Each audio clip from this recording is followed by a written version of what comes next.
మీ ఓట్లు అడిగినాం. మీరందరూ దయతలిసిండ్రు, ఓట్లు వేసిండ్రు. పద్మారావు గారి 46,000 ఓట్ల మెజారిటీతో శాసనసభకు పంపించారు. హైదరాబాద్ లో ప్రతి సీటు మనమే గెలిచినాం. హైదరాబాద్ లో ఒక్క సీటు కూడా కాంగ్రెస్ వాళ్ళ మాయమాటలకు మోసపోలేదు, ఎవరు ఆగం కాలేదు. కానీ జిల్లాలలో మరి కాంగ్రెస్ అరిచేతిలో ఏదైతే వైకుంఠం చూపెట్టిందో, బస్సు ఫ్రీ, బంగారం ఫ్రీ, స్కూటీలు ఫ్రీ, నెలకు 2,500, ముసలిలకు 4,000, మీకు ఏది కావాల్సి అది ఇస్తా, వారానికి కిలో మటన్ ఇస్తా, అరకిలో చికెన్ ఇస్తా అని చెప్పి రేవంత్ రెడ్డి అడ్డం పొడుగు మాట్లాడితే పాపం కొంతమంది జిల్లాలలో నమ్మి మోసపోయింది. 2014లోనేమో బడాబాయి మోసం చేసిండు, 2023లోనేమో చోటాబాయి రేవంత్ రెడ్డి మోసం చేసిండు. 2 మోసాలు మన కళ్ళ ముంగట్నే ఉన్నాయి. అందుకే ఇక్కడికి వచ్చిన మీ అందరినీ నేను ఒకటే ఒక్క ప్రశ్న అడుగుతా. 4.5 నెలలైంది కేసీఆర్ గారు మరి ప్రభుత్వం నుంచి బయటకు వచ్చి. ఈ 4.5 నెలల్లో హైదరాబాదు బాగైందా చెడిపోయిందా మీరే చెప్పాలని చెప్పి నేను కోరుతా ఉన్నా. కరెంటు సమస్యలు మళ్ళా చాలు అయినాయా? మంచినీళ్ల ట్యాంకర్లు మళ్ళా తిరుగుతున్నాయా? 4,000 రూపాయల వాళ్ళకన్నా వచ్చినాయా? ముసలిళ్లకు 2,500 రూపాయలు వచ్చినాయా? తులం బంగారం వచ్చిందా? ఆడపిల్లలకు స్కూటీలు వచ్చినాయా? స్కూటీలు రాలే కానీ కాంగ్రెస్ లో లూటీలు మాత్రం చాలేదు. మళ్ళీ ఎక్కడికక్కడ కంకర వచ్చిన కాడ, ఇసుక వచ్చిన కాడ కాంగ్రెస్ వాడు జమైతుడు, మళ్ళా పైసలు గుంజుడు, అదే దిక్కుమల్ల కథ. అందులో మళ్ళొక్కసారి నిన్నగాక మొన్న టీఆర్ఎస్ లో గెలిచిన దానం నాగేందర్ ఖైరతాబాద్ ఎమ్మెల్యే, ఆయనను పట్టుకొచ్చి ఇవాళ కాంగ్రెస్ పార్టీ టికెట్ మీద సికింద్రాబాద్ పార్లమెంట్ నుంచి నిలబెట్టారు.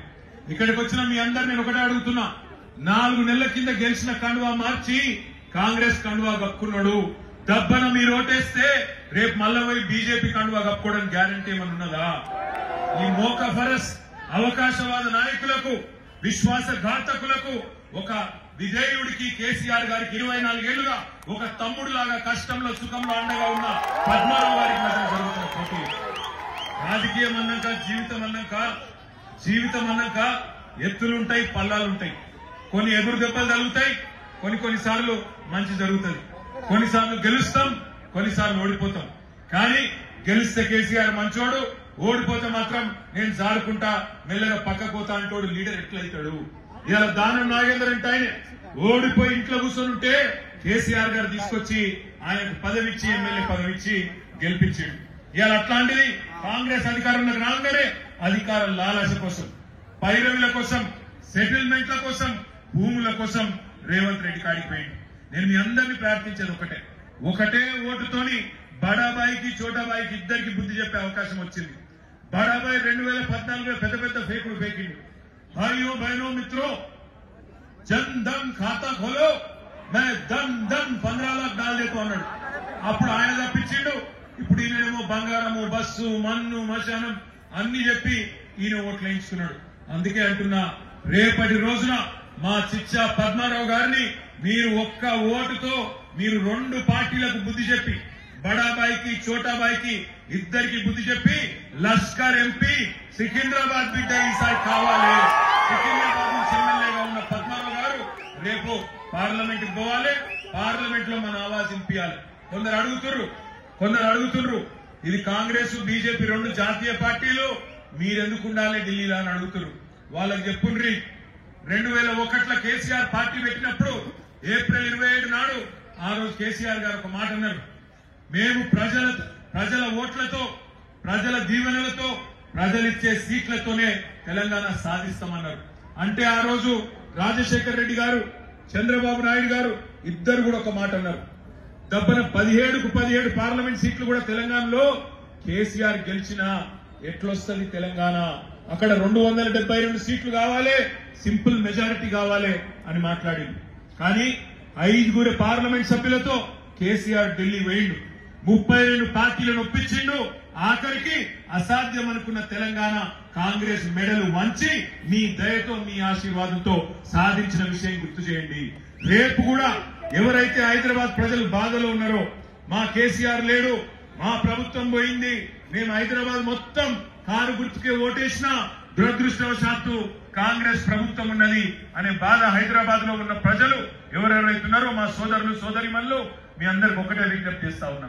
మీరు సికింద్రాబాద్ ఎంపీ గెలిపియండి, మల్కాజ్గిరి గెలిపియండి, చేవెళ్ల గెలిపియండి, మొత్తం 10-12 సీట్లు మాకు అప్పచెప్పండి. 6 నెలల లోపల తిరిగి కేసీఆర్ గారు రాష్ట్ర రాజకీయాన్ని శాసించే పరిస్థితి. ఈ చిక్కుమాలిన కాంగ్రెస్ और दिवाला को बीजेपी इधर की ఒకటే ఓటుతో సమాధానం చెప్పొచ్చు. जितने भी हमारे भाई बहन यहाँ पे शामिल है, खास हमारे मुसलमान भाई और क्रिश्चियन भाई जो यहाँ पे शामिल है, आप सभी बहनों से भाइयों से मैं गुजारिश करना चाहता हूँ. आपने हमेशा से सिकंदराबाद असेंबली में पद्माराव साहब का मदद दिया.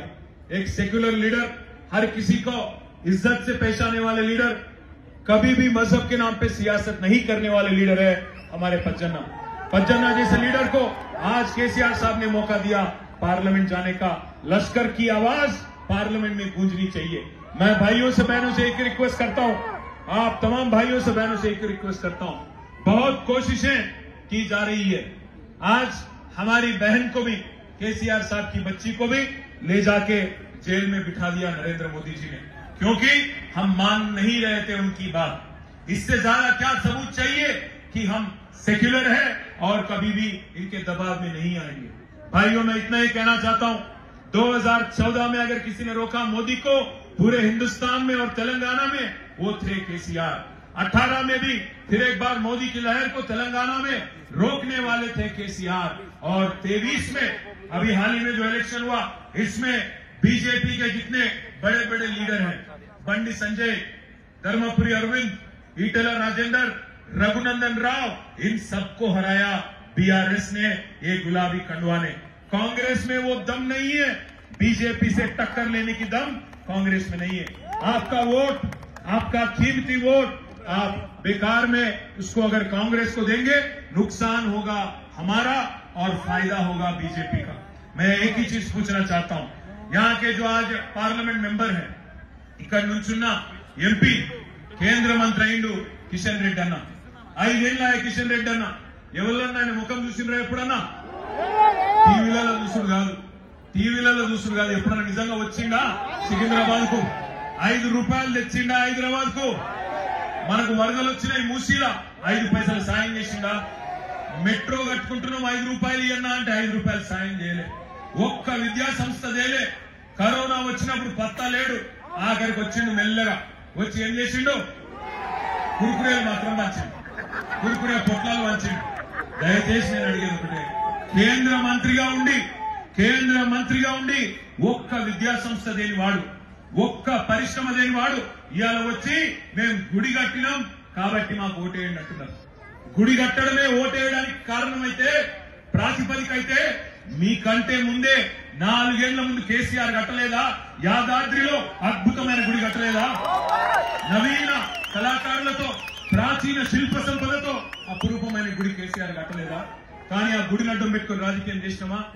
ఒక యాదాద్రి గుడి మాత్రమే కాదు, ఆధునిక దేవాలయాలు, ప్రాజెక్టులు, కెనాళ్లు, రిజర్వాయర్లు, ఇవన్నీ కూడా కేసీఆర్ గారి కట్టిండు. కాళేశ్వరం లాంటి ప్రాజెక్టు కట్టిండు, పాలమూరు రంగారెడ్డి ఎత్తిపోతల పథకం కట్టిండు, హైదరాబాద్ కు మంచినీళ్లు తెచ్చిండు కేసీఆర్. ఆధునిక దేవాలయాలు కూడా కట్టిండు. ఆ ఆధునిక దేవాలయాలకు కూడా మనుషుల పేర్లు పెట్టలేదు.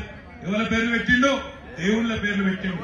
ఒక రంగనాయక సాగర్, ఒక మల్లన్న సాగర్, ఒక కొండ పోచమ్మ సాగర్, ఒక రాజరాజేశ్వర సాగర్, ఒక కాళేశ్వరం, అన్ని దేవుళ్ల పేర్లు పెట్టినాడు కేసీఆర్.